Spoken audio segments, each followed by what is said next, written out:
अब हम अपने स्वाध्याय की ओर आगे बढ़ते हैं। कल हमारी रीता मैम ने 7 लुकास पढ़े थे। उन्होंने बताया था हमें कि कौन कौन से लोग होते हैं। आगे हम जानेंगे हमारा असली घर। हम सब जानते हैं कि पृथ्वी छोड़कर जीवात्मा जगत में जाना अच्छा है। जीवात्मा जगत हमारा वास्तविक घर है। हम थोड़े समय के लिए पृथ्वी पर जाते हैं और वापस अपने घर लौट आते हैं। अनुभव हासिल करने के लिए हम पृथ्वी पर जाते हैं। पृथ्वी के लोगों को अपनी असली दुनिया जीवात्मा जगत की कोई स्मृति नहीं होती। यदि आप में वह स्मृति होती तो आप पृथ्वी पर 1 मिनट भी नहीं रहना चाहोगे। इसीलिए ईश्वर ने आपको असली दुनिया, आपके असली प्रियजनों और जीवात्मा जगत की खूबसूरती की यादों से वंचित रखा है। ईश्वर ने इस तरह सारा प्रबंध किया है जिससे आप पृथ्वी पर अपना प्रशिक्षण और शिक्षा पूरी किए बिना वापस लौटने की ना सोचें। यदि पृथ्वी पर रहने वाले मनुष्य का अवचेतन मन सुप्त है तो वह ईश्वर के असली नियमों को नहीं जान पाएगा। बहरहाल अवचेतन मन इस याद को आपके भौतिक तार्किक मन तक नहीं पहुंचने देता, क्योंकि पृथ्वी पर लोगों की स्थिति बद से बदतर होती जा रही है। इसीलिए हम चाहते हैं कि आप इस असलियत को जानें ताकि आप अपने अवचेतन मन को जागृत कर सकें। हम चाहते हैं कि आप सत्य को जानें और आप में सच्चे रास्ते पर चलने का साहस हो। ये जो है यहाँ पे हमें यही बता रहे हैं राइटर कि जब हम अर्थ प्लैनेट पे आते हैं तो हमें जो हमारा असली घर है जीवात्मा जगत, उसकी यादें हम भूल जाते हैं, क्योंकि पृथ्वी पे आके हम मोह माया में फंस जाते हैं। लेकिन फिर भी हमें अपने अवचेतन मन को जागृत करने के लिए प्रयास करने चाहिए। ये हमें यहाँ पे लेखिका बता रही है। नेक्स्ट है बोझ ढोने वाले पशु। पृथ्वी पर भली आत्माएं बहुत दुख झेलती हैं, जबकि बुरी आत्माएं बिना रोक टोक घूमती हैं। हम अक्सर लोगों का यह रोना सुनते हैं। क्या यही ईश्वर का न्याय है? अत्यंत भली आत्माओं को हर प्रकार के प्रशिक्षण और अनुभव से होकर गुजरना पड़ चाहिए और प्रगति करने के लिए उन्हें कष्ट भोगना ही पड़ता है। बुरी आत्माएं पृथ्वी पर जितनी अधिक सफलता प्राप्त करती हैं, नर्क में उनको उतना ही नीचे गिरना पड़ता है और कोई रास्ता नहीं, क्योंकि एक दिन हर किसी को मरकर जीवात्मा जगत में आना ही है।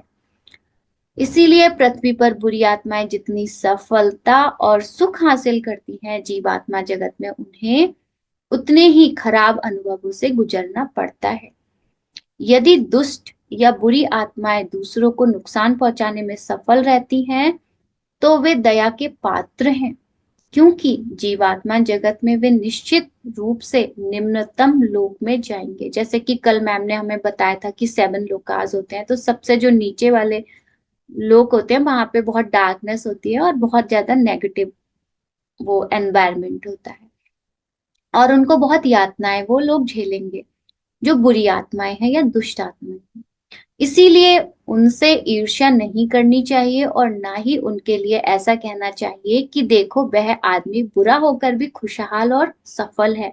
कई बार हम लोग ऐसे बोल देते हैं ना कि वो देखो इंसान कुछ हर हमेशा गलत करता रहता है लेकिन देखो कितना खुश है। यहाँ पे हमें ये जानने को ये ज्ञान मिल रहा है कि हमें उनकी जो भी वो कर रहे हैं उसमें हमें कोई भी अपना कमेंट नहीं देना है।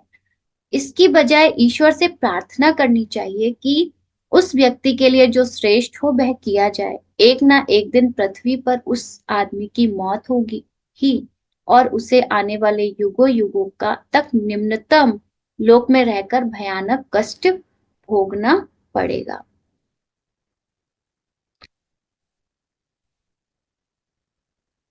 जी हाँ, आप कहीं यह मत कहिए कि ईश्वर के न्याय जैसी कोई चीज नहीं होती है।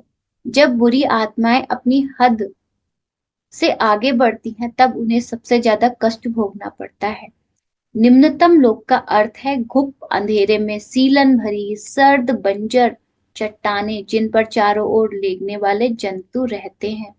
प्रकाश की एक नन्ही किरण अथवा किसी भी अच्छी चीज के दिखाई पड़ने की कोई उम्मीद नहीं होती है। इन दुष्ट प्राणियों के अंग विकृत होते हैं और इसीलिए उन्हें रेंगने के लिए मजबूर होना पड़ता है।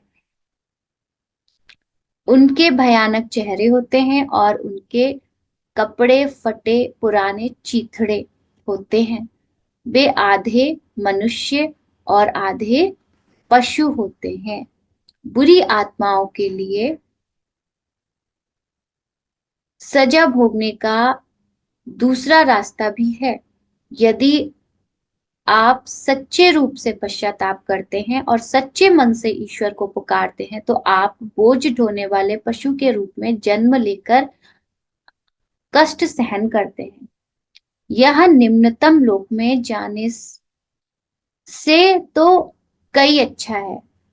बोझ ढोने वाले पशु के रूप में आपको पृथ्वी पर किए गए पिछले जन्म के पापों की संपूर्ण स्मृति रहती है।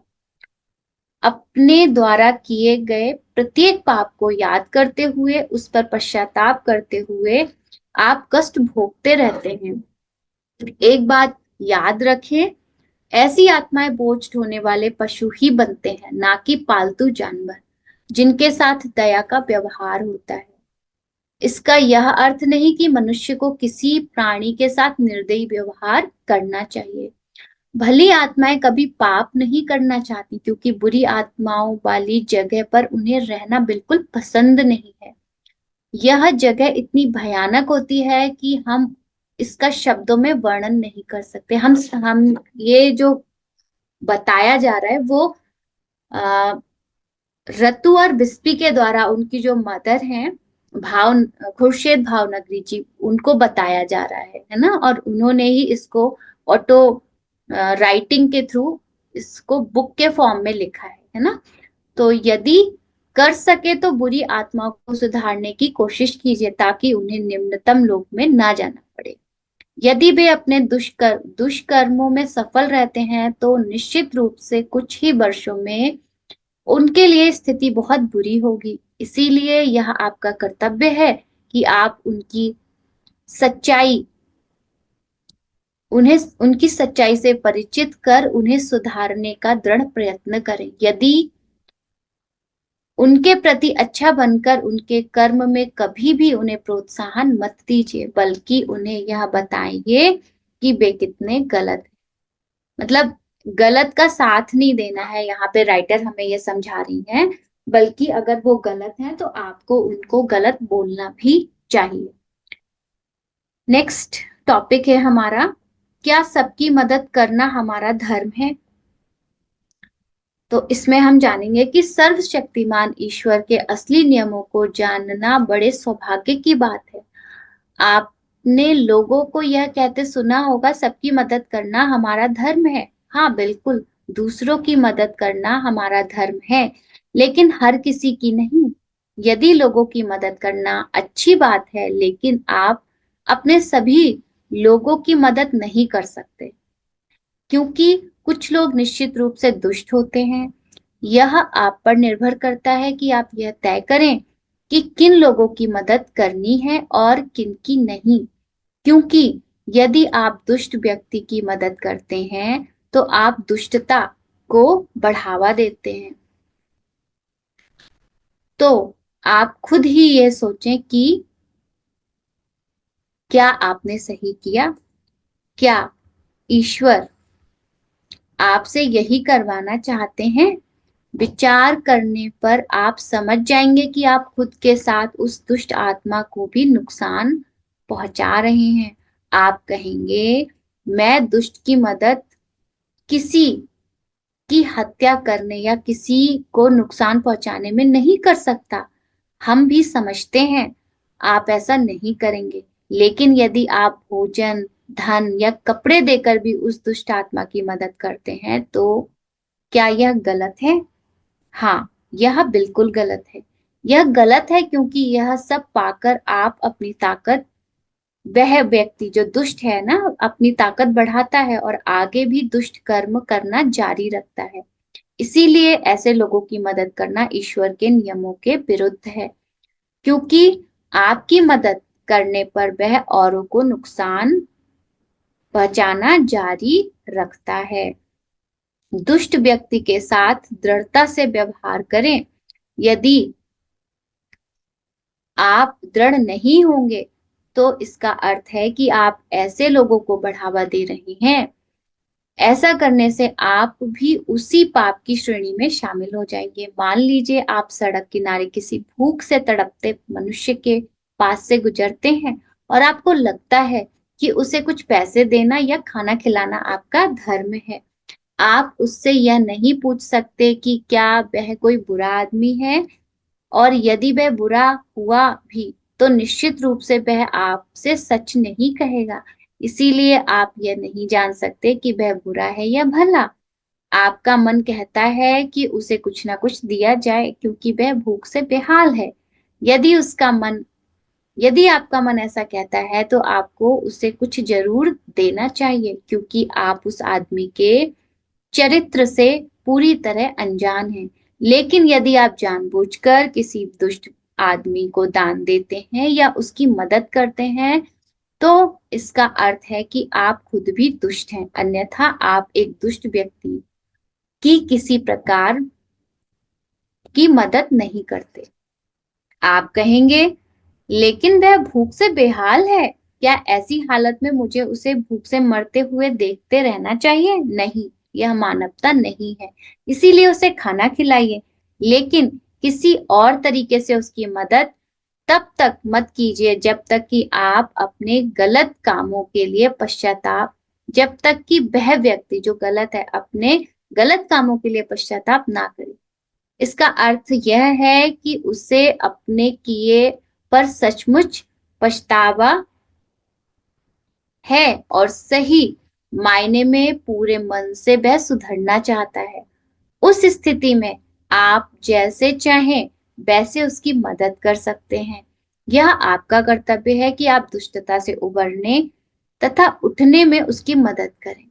यही वास्तविक सत्कर्म है।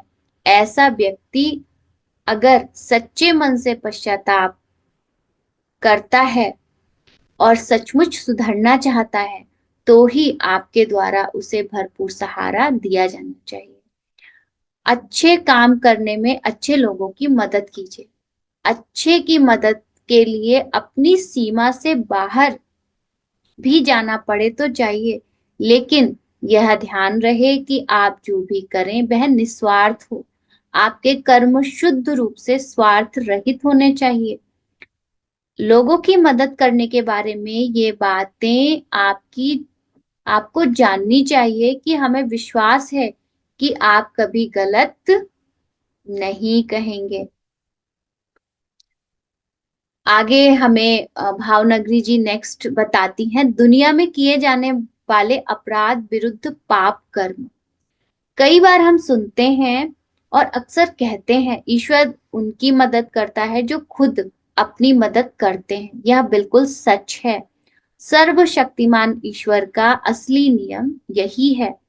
आप मान लीजिए आप निम्नतर लोक में हैं, लेकिन आप में उच्चतर स्तर पर जाने की सच्ची आकांक्षा है और आप इसी मायने में सुधरना चाहते हैं, तो आपकी मदद के लिए ईश्वर सभी कुछ करेंगे।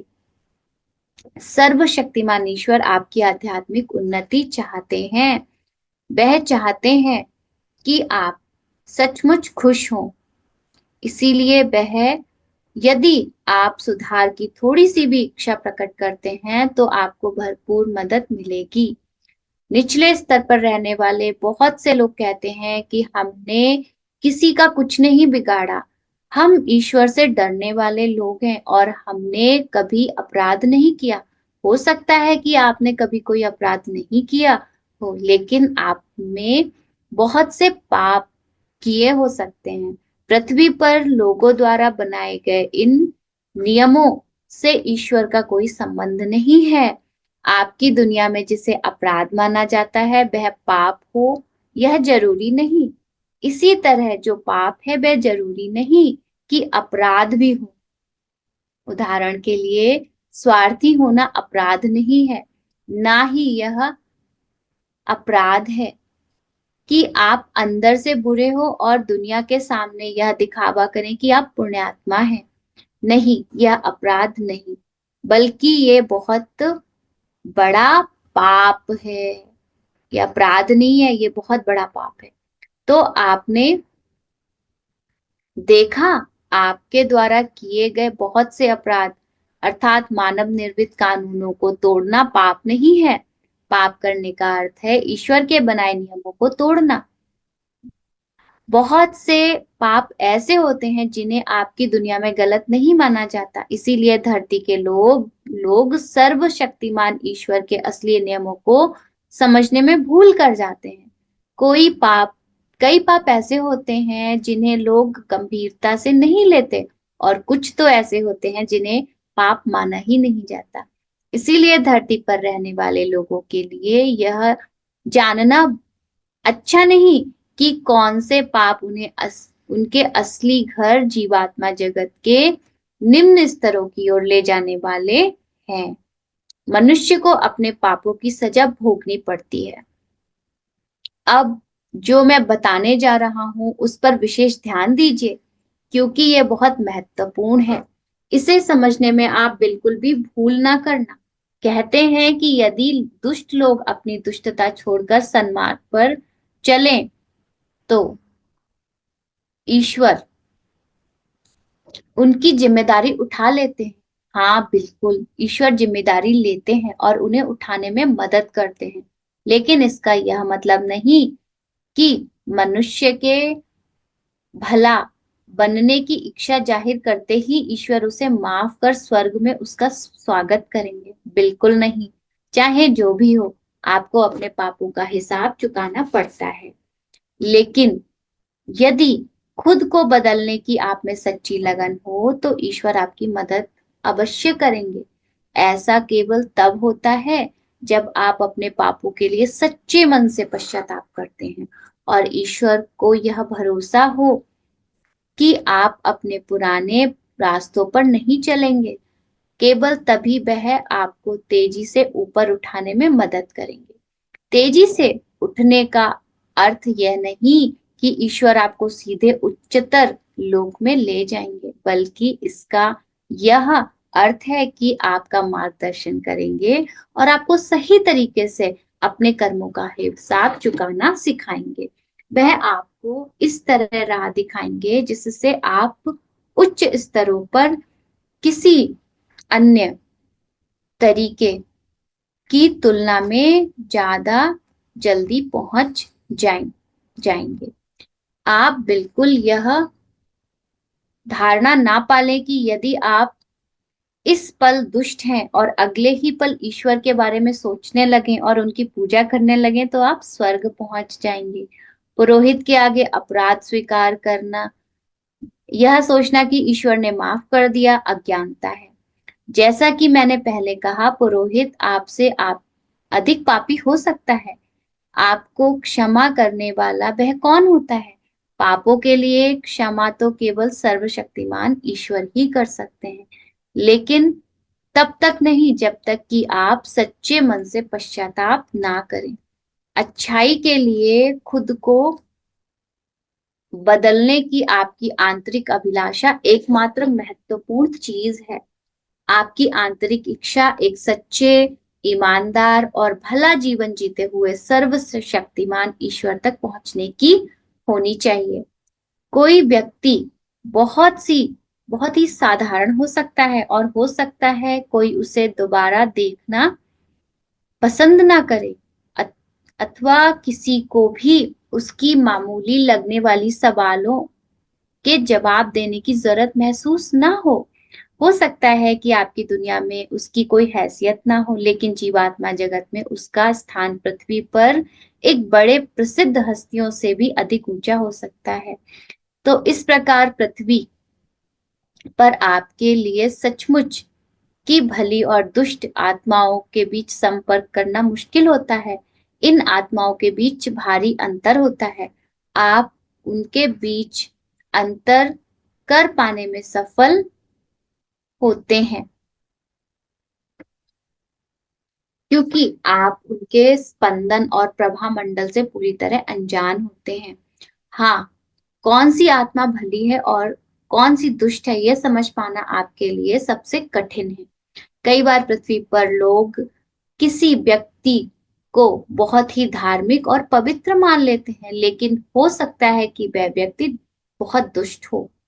हमारी सलाह आपके लिए यह है कि यदि आप जीवात्मा जगत से सुरक्षित संपर्क कर सकें तो वहां से मार्गदर्शन प्राप्त कीजिए ताकि दुष्ट आत्माओं की निरंतर संगति आपको भ्रमित कर निम्न स्तर की ओर ना खींच सके। शैतान का अस्तित्व तो नहीं होता। कहा जाता है कि दुनिया में शैतान है जो लोगों की बुद्धि भ्रष्ट कर उन्हें बहला लेते हैं।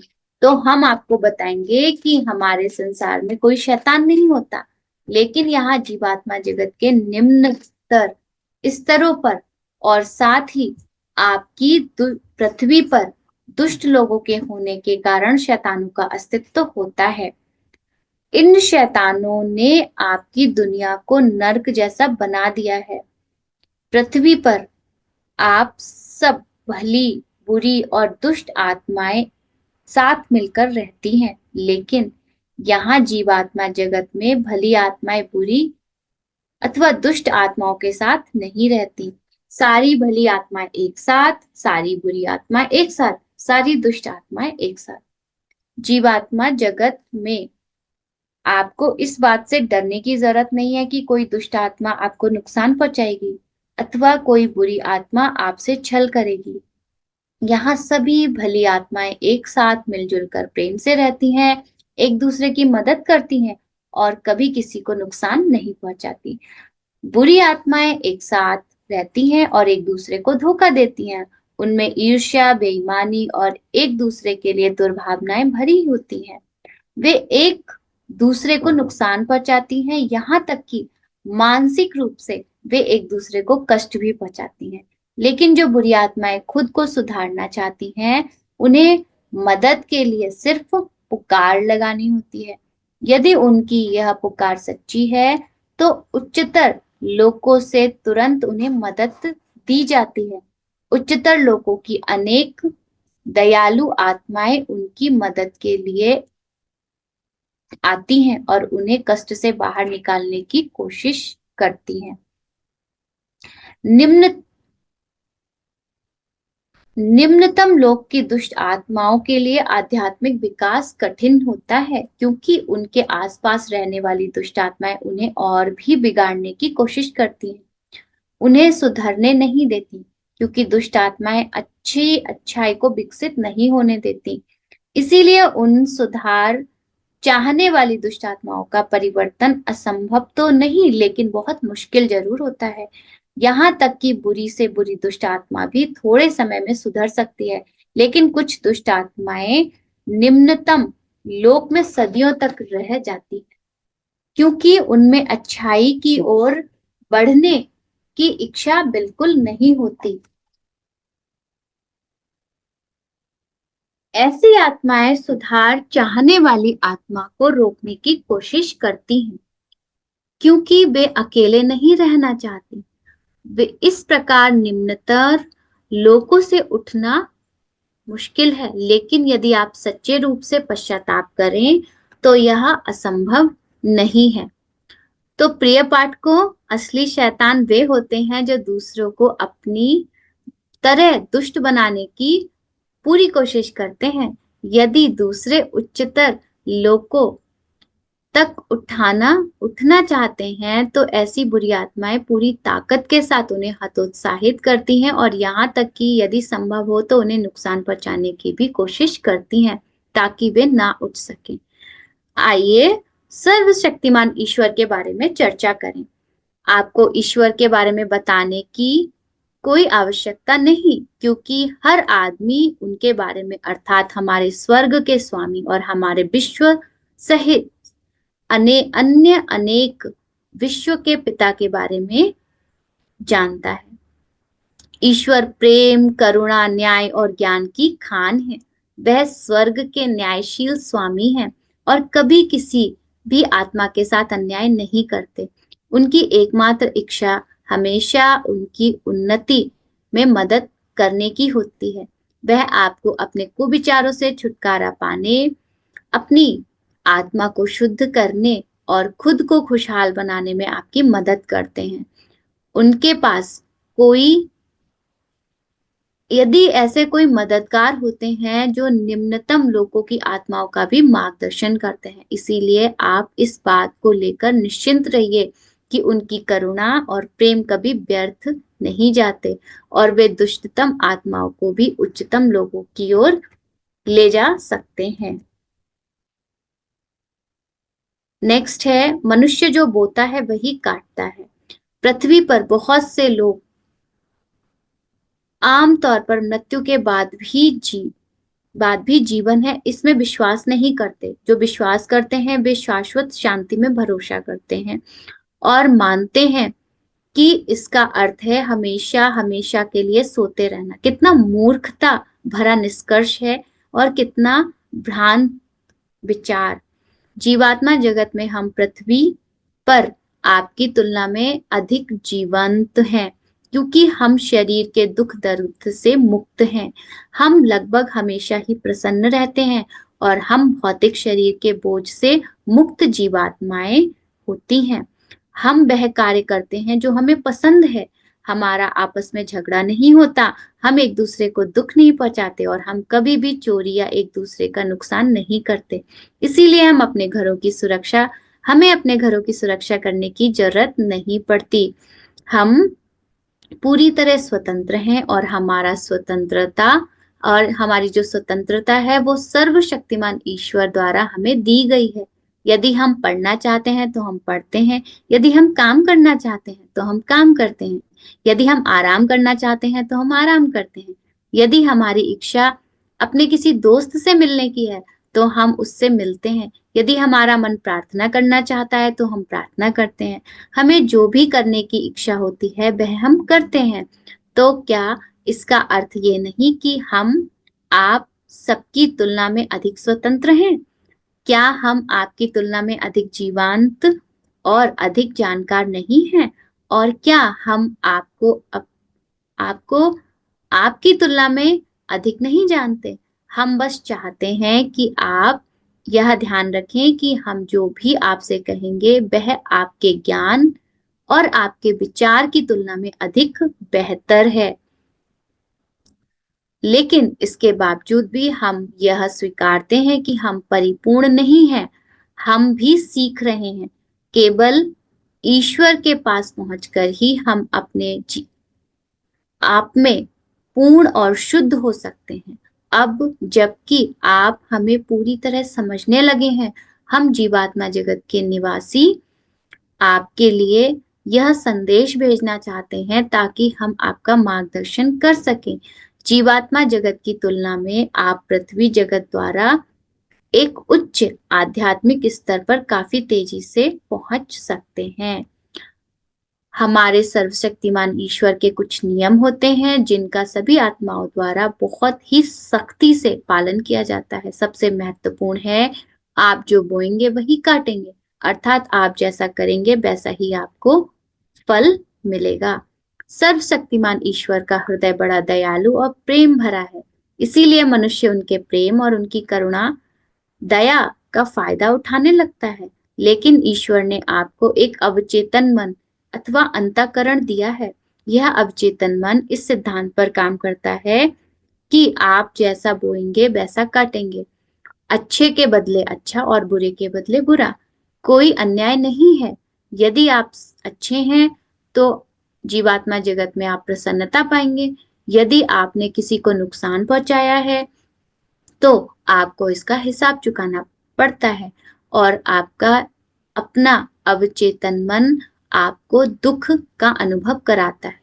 यह आपका अपना अवचेतन मन ही है जो आपको सच्चा न्याय दिलाता है, कोई दूसरा नहीं। आपका अपना अवचेतन मन है, बिना किसी आपकी जानकारी के आपको न्याय दिलाता है। आपका भौतिक मन तो यह भी नहीं जानता कि आप दुखी क्यों हो। कर्मों के अनुसार आपको आपका इनाम या आपकी सजा अपने आप मिल जाती है। इससे आप यह जान पाएंगे कि सर्वशक्तिमान ईश्वर अत्यंत दयालु है, प्रेम से परिपूर्ण है और वह कभी किसी को सजा नहीं देते। आप जो बोते हैं वही काटते हैं। तो यही हमारे जीसस क्राइस्ट ने भी बोला है। उन्होंने भी यही बताया है कि जो हम जैसा करते हैं वैसा ही हमें उसका फल मिलता है। As you sow you reap. और यही हमारे प्यारे जो पत्री सर हैं उन्होंने भी कर्म सिद्धांत की एक पुस्तक में बताया है कि कर्म सिद्धांत जो है वो लागू होता ही है, चाहे वो आपके शुभ कर्म हो या फिर अशुभ कर्म। तो इसी के साथ मैं अपनी वाणी को विराम देती हूँ। आप लोगों ने आज का स्वाध्याय इतने धैर्य से सुना, उसके लिए मैं आप सभी लोगों को बहुत बहुत धन्यवाद करती हूँ। Thank you so much. Thank you. Thank you Namrata ji, बहुत सुंदर ज्ञान और ध्यान। थैंक यू बहुत बहुत मैम, थैंक यू धन्यवाद सो मच। आपका। और एक बात मैं बोलना चाहूंगी, मैं प्रगति मिश्रा काम करेगी कल के लिए, कल इसी का स्वाद आया है, दूसरा कोई मास्टर अभी मैंने डिप्यूट नहीं किया है। मैम एक्चुअल में मैं बात नहीं प्रकृति कर जी पाई। से मैम एक बार आपको पूछना होगा, क्योंकि मैम मैम अभी वो जीजीएम में बिजी हैं, तो अब आप एक बार आप उनसे बात कर लीजिएगा। मैं श्योर नहीं हूँ अभी ना मैम। ओके। जी। ओके। जी मैम। ठीक है मैंने कहा, ये तो हम लोग पहले हमारे ग्रुप में हो चुका ना ऑलरेडी ये सब, जीवात्मा जगत के नियम तो सभी यस को मैम, है हाँ ये। जीवात्मा जगत के नियम। Yes yes yes. तो जी। कल के लिए मुझे मास्टर चाहिए था, तो मैं वही सोच रही थी। मैंने कहा मिस नम्रता आएंगी तो बात कर लूंगी, मैंने कहा प्रकृति करेगी तो ठीक है, तो उन्हीं को दे देंगे फिर। देख हाँ लीजिए एक मैम बार, अगर बात, हाँ बात हो हाँ जाए तो आप बता दीजिए मुझे कल हाँ के मैम, लिए। हाँ उनसे अगर मेरी बात होगी तो मैं एक बार उनसे पूछ लूंगी, है ना। जी। जी। तो मास्टर किसी का कोई क्वेश्चन है इस बारे में, या कोई भी जानना चाहता है या अपने अनुभव शेयर करना चाहेगा, तो हैंड रेज कीजिए।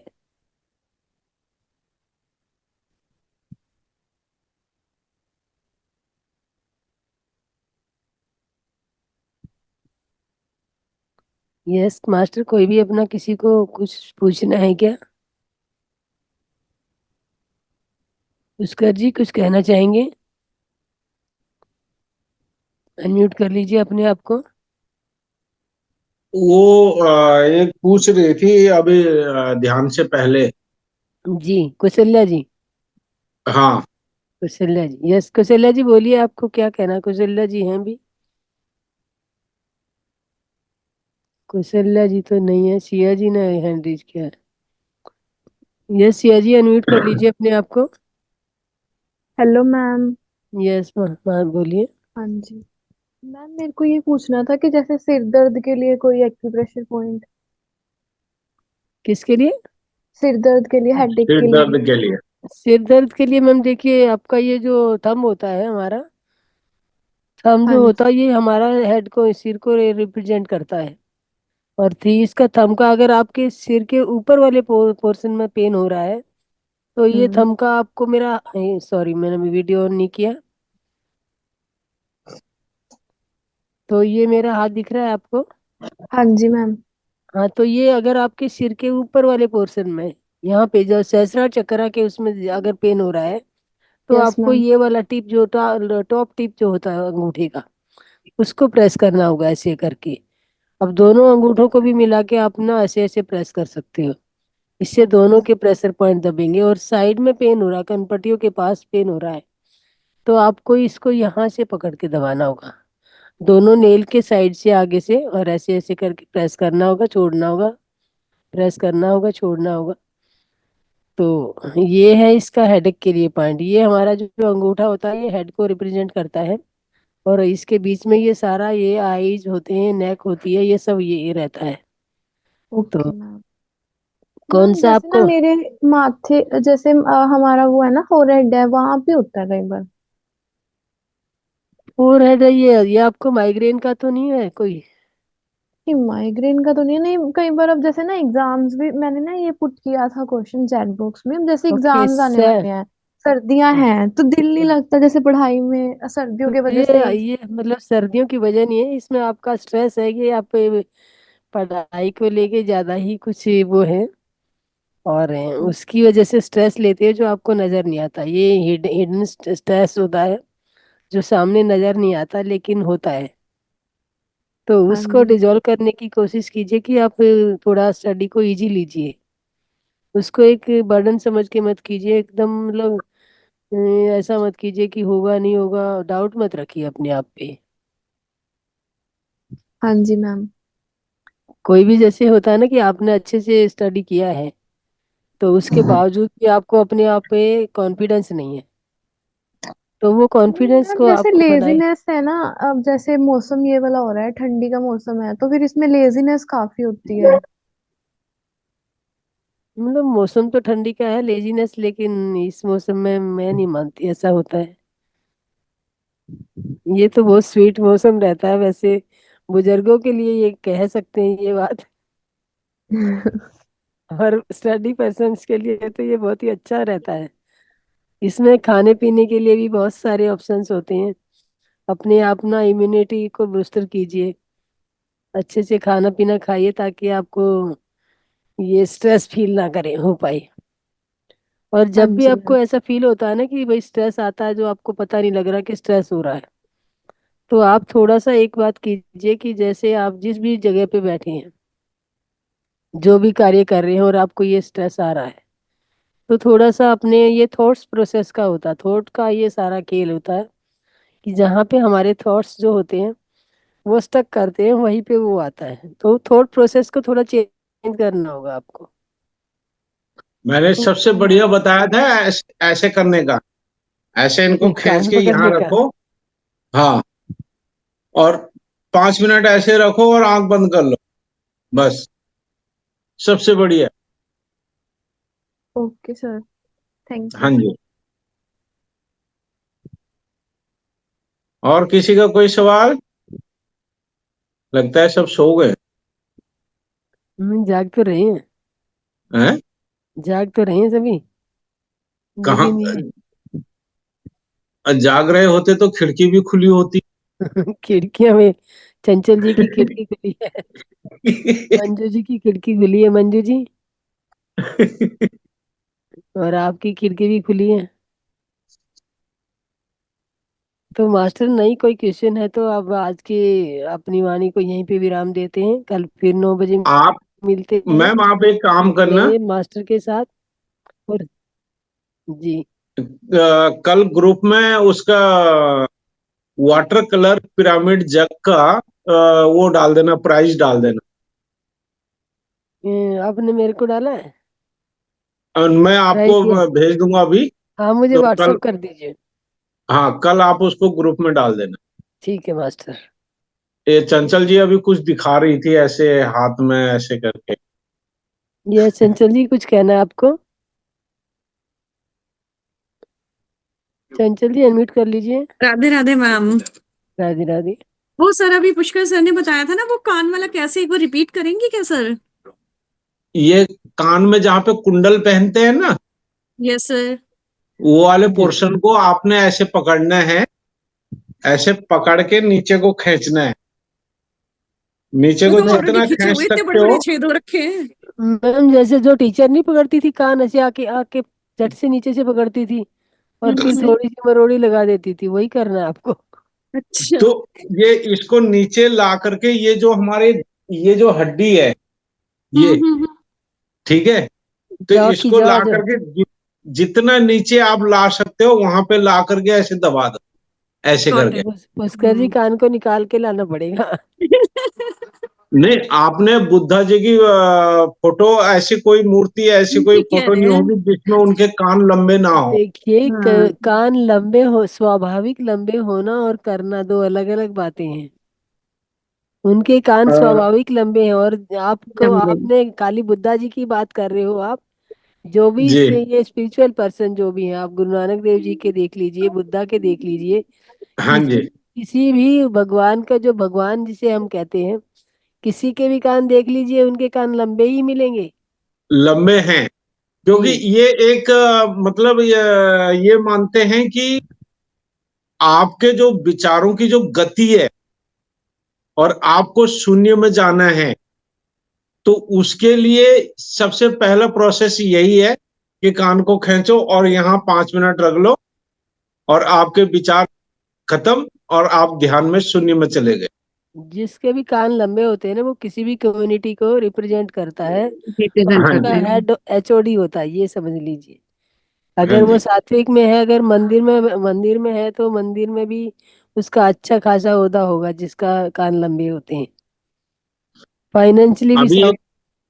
एक एक एक बंदे का देखा था मैंने, खेचरी मुद्रा में कम से कम इतनी लंबी जीभ थी, जी, इतनी लंबी ये खेचरी मुद्रा में। एक्सेप्शनल बहुत सारी चीजें होती हैं जो हर किसी के पास नहीं होती हैं। ये हमारे गले में एक घंटी सी होती है ना। हाँ, जिसको हम तालू बोलते हैं। नहीं, तालू तो ये थोड़ा सा अंदर हो गया। एक घंटी सी होती है हमारे गले हाँ, में यहाँ जिसको पे। कौवा काग बोलते थे, काग देसी भाषा में काग बोलते थे उसको, बच्चों का हाँ पेट हाँ हाँ था। हाँ। तो जो हमारे ब्रह्म तो रंध्र से कनेक्टेड होता है। हाँ, वहीं से अमृत आता है नीचे। हाँ, तो वो ब्रह्म रंध्र से कम अमृत वो होता, कनेक्ट होता है। और हाँ ब्रह्म जी। जो कॉस्मिक ऊर्जा आती है, वो कॉस्मिक ऊर्जा क्या है? तो वो उसने जो है ना, जब अपना मुंह खोला, बोला खेचरी मुद्रा का अगर अमृत का रसपान करना है, तो उसने अपनी जीभ पहले बाहर निकाली, फिर मोड़ी, मोड़ के वापस ऊपर से उसको जो है ना, जीभ के अंदर ऐसे हाँ, ऐसे उसको ऐसे करके फंसा लिया। फोल्ड करना होता है, टंग को फंसाना होता है, ऐसे फोल्ड करना जीभ को, होता है।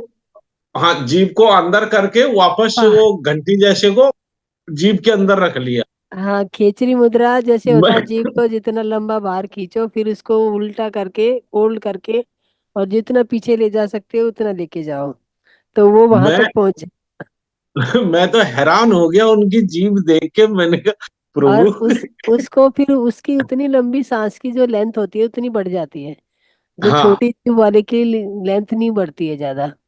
न, क्योंकि वो उसको उतनी राउंड करेगा, ऐसे फोल्ड करेगा, फिर खोलेगा धीरे धीरे, जब सांस छोड़ेगा तो वो केचरी खोलता जाता है। हाँ जी। तो मास्टर, ये चर्चा तो चलती रहेगी, अब हम आज के लिए विदा लेते हैं, फिर कल मिलते हैं 9 बजे। तो आज सभी के लिए ध्यान में बने रहने के लिए सभी को धन्यवाद। सभी को राधे राधे। सभी राधे राधे, शुभ रात्रि। ये आप देख लीजिएगा। जी, मैं हम्म, आपको अभी भेजता हूँ व्हाट्सएप में। अच्छा, एक्चुअल में मैं ना 2-3 दिन के लिए, मेरे पास लैपटॉप नहीं है, मैं अच्छा। कंप्यूटर मोबाइल से ही जुड़ रही हूँ, मैं आउट ऑफ घर से बाहर हो रखी हूँ। अच्छा, कोई नहीं, हाँ, अच्छी बात है। वो अभी जी, कम से कम मोबाइल से तो जुड़े हैं। हाँ, मोबाइल से जुड़ना पड़ता है ना, तो मोबाइल से सारे प्रोसेस नहीं हो पाते हैं, तो उसमें हाँ जी। कहीं जी, इंटरनेट की दिक्कत होती है, घर में तो इंटर रहता है, ये नहीं तो ये जोड़ लो। आजकल वो अहमदाबाद वाली मैडम नहीं दिखाई दे रही हाँ, सूरत वाली, वो दिख है, नहीं रही है। सूरत वाली वो लड़की है। भी नहीं, ये कल कई दिनों से मुझे, मनीषा, हाँ, वो छोटी बच्ची जो थी। हाँ, वो भी नहीं दिख रही है कई दिनों से, उसका मेरे पास नंबर भी नहीं है, और मैं उसे कॉल करती, मैंने लिया वही था। तो। चलो देखते हैं कल। ओके जी। चंचल जी राधे उसे बुला राधे। रही थी, मेरे को लगता है चंचल जी ने उसे ले लिया दिखता है। चंचल जी कौन? वो कंचन जी, सॉरी। हाँ, कंचन मैम। यस, कंचन जी ने हाँ काफी जी। बार मेरे से नंबर लिया था उनका, और मैंने हाँ। उसे दे दिया था, अपने पास नहीं रखा था। कोई नहीं, होता है। हम्म, हो सकता है किसी रिकॉर्डिंग में पड़ा हो। वो तो होगा ही कहीं ना कहीं तो। हाँ जी। कल देखते हैं, कल सर्च करूंगी। या यही है ना, ठीक है जी। एग्जाम एग्जाम में बिजी हो सकती है, पढ़ाई कर रही है ना वो लड़की। हाँ, पढ़ाई कर रही है। अभी अभी ये हाफ ईयरली के एग्जाम चल रहे हैं इनके, नहीं, अभी तो एग्जाम अगले महीने। अभी इनके टेस्ट वगैरह चल रहे हैं। हाँ, यूटीआई वगैरह होंगे। हाँ, टेस्ट वगैरह चल रहे हैं, और फिर ये फरवरी में तो बोर्ड के एग्जाम शुरू हो जाते हैं। और हाँ जी। वहां जा रहे कोई, हैदराबाद जा रहा है कोई, करताल जा रहा है? हैदराबाद तो मैम मेरा तो मुश्किल ही है, क्योंकि एक अपॉइंटमेंट आ गई है 22 तारीख की, संडे की। हम्म। किसी का पीएलआर चलो करना है। मैंने अभी, चलो अभी वहां से मैं करताल से होके आ जाऊं, फिर मैंने भी पीएलआर और सीएलआर सारी चीजें देखनी है। तो अभी मैं ये सोच रही हूँ जी। मैं ये सोच रही हूँ कि दिल्ली में एक सेंटर बनाते हैं, जहाँ पे हमारे जो दिल्ली के रेजिडेंट है, दिल्ली के जो ध्यानी हैं, वो हाँ एक जी। दिन तो ऑफलाइन ध्यान कर सकते हैं ना आके कहीं पे भी। हाँ जी। वैसे जो अभी जैसे ये हैं जो पीएमसी हिंदी में जो कराते हैं, तो ये हाँ जी। एक एक दिन संडे के दिन इन्होंने रखा हुआ कि संडे के दिन जैसे आपके घर एक दिन जाएंगे, एक दिन मेरे घर अच्छा जी। आएंगे, एक दिन कहीं और, मतलब सभी ध्यानियों ने एक एक दिन अपने अपने घर के लिए बांटा हुआ है। अच्छा। तो उससे आप लोगों को ये भी बेनिफिट होता है कि जैसे आपके घर की एनर्जी भी पॉजिटिव होती है। हम्म। मान लो 10 लोग ध्यानी हैं या 4 लोग ध्यानी हैं आपके पास आके और घर में बैठ के ध्यान करेंगे, तो चार जी। लोग की एनर्जी मिलेगी, पॉजिटिव लोगों की एनर्जी। जी। जी। तो आपको जो कहते हैं ना वास्तु दोष, ये हाँ दोष जी। वो दोष, ये सब दोष अपने आप भागते नजर आते हैं। हाँ जी। तो ऐसा मैं ग्रुप बनाने की सोच रही हूँ, देखो कहाँ तक ठीक है। कामयाबी मिलती है। दिल्ली के तो बहुत होंगे हाँ, पीएसएम में। बहुत बहुत मतलब हैं बहुत सारे, पर वही है ना, कोई एक ऐसा भी सेंटर होना चाहिए ना जो सबकी ओर से कनेक्ट होना चाहिए। मेरे यहाँ पे हम्म। कनेक्टिविटी तो है, पर अच्छा। करना पड़ेगा सभी ध्यानियों को। अब उतना उतना मेरा यहाँ स्पेस, साउथ दिल्ली का कोना आ गया। फिर स्पेस भी तो होना चाहिए ना उतना। हम्म। दोनों चीजें होनी चाहिए, और जहाँ दोनों। कंफर्टेबल होके हाँ, काम कर किया जा सके। बिल्कुल।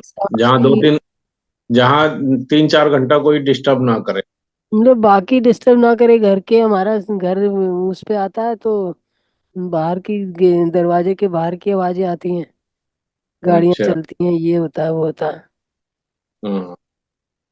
तो चलिए मास्टर, धन्यवाद। ओके जी। Good night. Good night.